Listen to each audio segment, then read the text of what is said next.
With WWE 2K23's DLC updates coming to an end, it likely means that this is also the end of bigger updates to WWE 2K23. There will likely be some small updates and additions to the My Faction mode, but let's be honest, who's really that bothered about WWE 2K23's My Faction mode?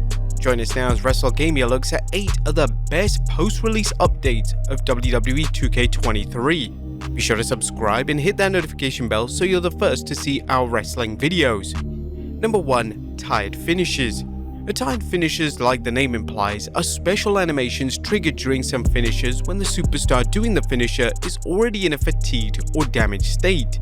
Once hitting the move, the superstar who hits that finisher will be seen either collapsing to the mat or staying down after hitting the finisher. It was a great feature that would really give matches that extra bit of drama and the gameplay having that extra bit of simulation too. Tired finishes were a feature in many of the WWE 2K games, and for some reason in 2K22 they were removed. Thankfully, in a post-release patch, 2K has added the ability to hit tired finishes in the game once more. Superstars such as John Cena, Shawn Michaels and Batista are a few of the names that can hit these types of finishes. Hopefully with them being patched back in, maybe we'll see some more added into 2K24. Number 2. Updating Sami Zayn. Now, Sami Zayn has had an incredible 2022 and 2023. His popularity within the WWE has reached incredible heights after being a major piece within the Bloodline story. His character has also had quite a few changes over the last year, and fans were hoping that those changes would be reflected within 2K23. 2K have managed to get some things up to date with Sami Zayn by getting his post-Bloodline attire and trons in the game by release.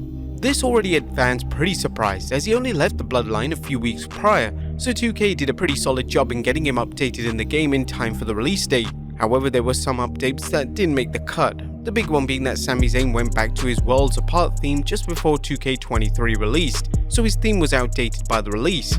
Also, during his entrance, the commentary team would make no reference to either his stint in the Bloodline or leaving the group. The commentary would only make reference to his previous gimmick when he had the conspiracy theorist character.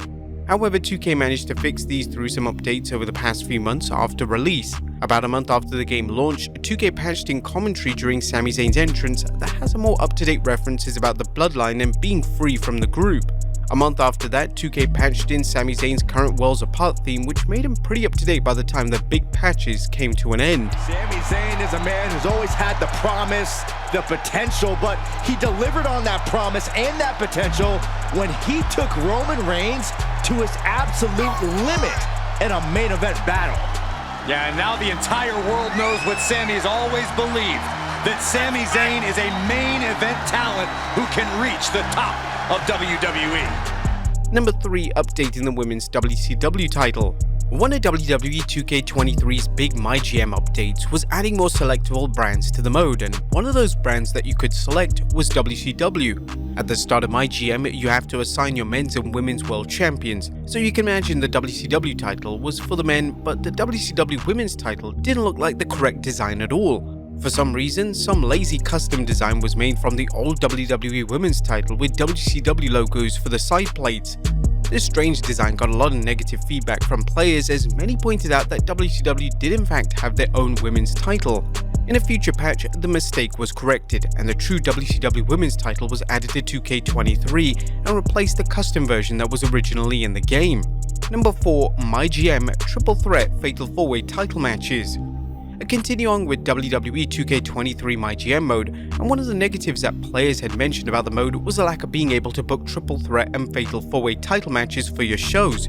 It wasn't possible in 2K22 either, but in past GM modes from the SmackDown vs Raw days, it was something that was possible. 2K listened to the feedback and added the option to have both triple threat and fatal 4-way title matches in MyGM mode now. Now, hopefully they can get more updates done in 2K24 to get a little closer to the old GM mode days, but still missing the option to even have a Royal Rumble match at the Royal Rumble event. Number 5. Free roster updates. When Triple H went on his big rehiring spree of 2022, he brought back many names, and some of those names included Candice LeRae and Mia Yim.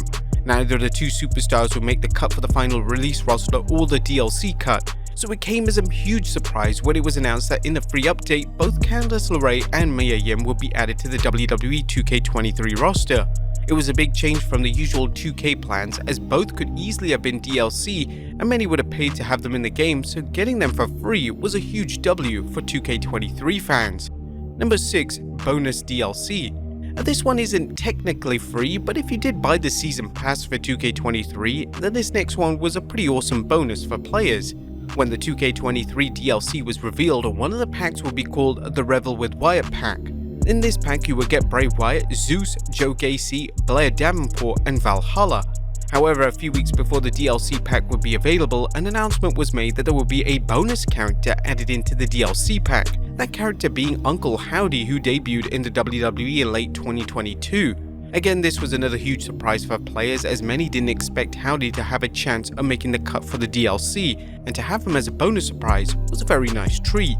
Number 7. Entrances and victories added for Damage Control and RK Bro. Upon the release of WWE 2K23, many were quick to point out that 2 entrances were missing from the game, those being Damage Control and RK Bro. Many players had wanted to see RK Bro's entrance in 2K22, but that didn't happen. So when 2K23 came along, players thought it would be finally time to get that RK Bro entrance, but once again that didn't happen. In one of the first patches, the Damage Control entrance and victory scenes were added into the game, and in one of the last bigger patches, we'd finally get that RK Bro entrance and victory scenes that players had now been asking to get for well over a year. RK Bro is here! Alright, this is gonna be fun! The following is a tag team match set for one fall. On the way to the ring, at a combined weight of 466 pounds, Randy Orton and Matt Riddle, RK Bro! Guys, I've followed Randy Orton's career for 2 decades. Never would I have expected him to team with a guy like Riddle. Yeah, but Michael, remember, they're not just a team. Randy Orton and Riddle are actually friends. And somehow, believe it or not, that makes Randy Orton even more frightening. And number 8. Adding championships to any entrance. This addition to WWE 2K23 is small but much wanted from many players. Before this update, it was impossible to assign titles to a normal entrance, so it was either you'd have to hope that the superstar you were playing as had a title entrance motion already in the game, because if that wasn't the case, you just have to deal with having a generic title motion for your superstar. However, with this update, you can now simply add a title to any entrance motion and no longer are specific to title motions needed for entrances. Well, there you have it folks, 8 of the best WWE 2K23 updates. What's your favorite? Let us know in the comments down below. I'll see you next time with some more wrestling video game content.